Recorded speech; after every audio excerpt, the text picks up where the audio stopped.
بابی کی بے بسی اور ایڈ کا خوف کاری کو گہرے صدمے میں ڈال دیتا ہے۔ عین وقت پہ لوئس وہاں پہنچ جاتا ہے اور ایک حملہ آور کو تیر سے مار دیتا ہے۔ دوسرا شخص جنگل میں بھاگ جاتا ہے۔ یہ واقعہ کہانی کا سب سے اہم موڑ ہے۔ اب چاروں دوست ایک ایسے جرم میں ملوث ہو چکے ہیں جس کے نتائج خطرناک ہو سکتے ہیں۔ سوال یہ ہے، کیا وہ پولیس کو اطلاع دیں یا لاش کو چھپا دیں؟ لوئس کا موقف ہے کہ اگر وہ سچ بتائیں گے تو مقامی لوگ ان کے خلاف ہو جائیں گے اور وہ قانونی پیچیدگیوں میں پھنس جائیں گے۔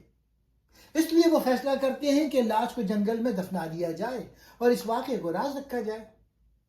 یہ فیصلہ انہیں ایک اخلاقی بحران میں مبتلا کر دیتا ہے۔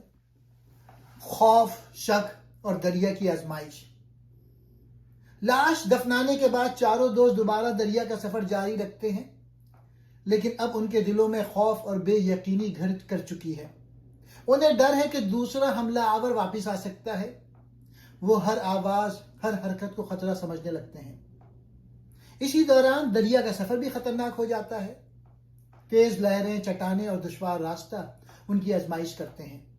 ایک موقع پہ کشتی الٹ جاتی ہے اور لوئس شدید زخمی ہو جاتا ہے۔ اس کی ٹانگ ٹوٹ جاتی ہے۔ اب قیادت ایڈ کے ہاتھ میں آ جاتی ہے۔ جو شخص ابتدا میں کمزور اور غیر فیصلہ کن تھا، اب اسے ذمہ داری اٹھانی پڑتی ہے۔ ان کا ایک دوست ڈریو پراسرار حالت میں دریا میں گر کر مر جاتا ہے، یا شاید گولی کا نشانہ بنتا ہے۔ اس بات پہ ناول میں ابہام ہے۔ اس کی موت مزید خوف پیدا کر دیتی ہے۔ ایڈ کو شبہ ہوتا ہے کہ دوسرا حملہ آور ان کا پیچھا کر رہا ہے۔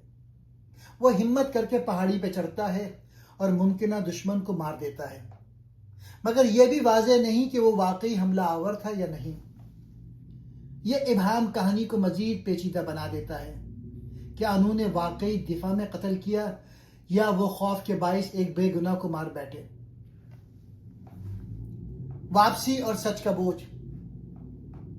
آخر کار تینوں زندہ بچ جانے والے دوست ایڈ، لوئس اور بابی کسی طرح دریا کے اختتام پہنچ جاتے ہیں۔ وہ مقامی حکام کو ایک کہانی سناتے ہیں کہ ان کا دوست ڈریو دریا میں حادثاتی طور پہ ڈوب گیا۔ چونکہ کوئی واضح ثبوت نہیں ہوتا، پولیس ان پہ شک نہیں کرتی۔ بظاہر وہ بچ نکلتے ہیں، مگر اندرونی طور پر وہ کبھی آزاد نہیں ہو پاتے۔ ایڈ خاص طور پہ شدید ذہنی دباؤ کا شکار ہو جاتا ہے۔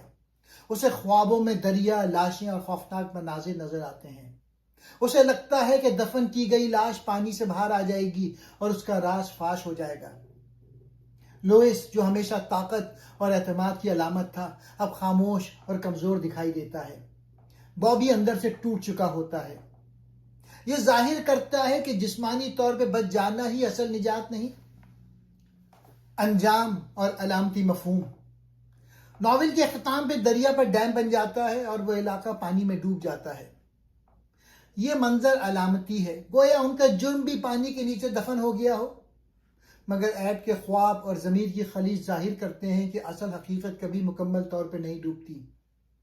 ایڈ اپنی عام زندگی کی طرف لوٹ آتا ہے، لیکن وہ پہلا جیسا نہیں رہتا۔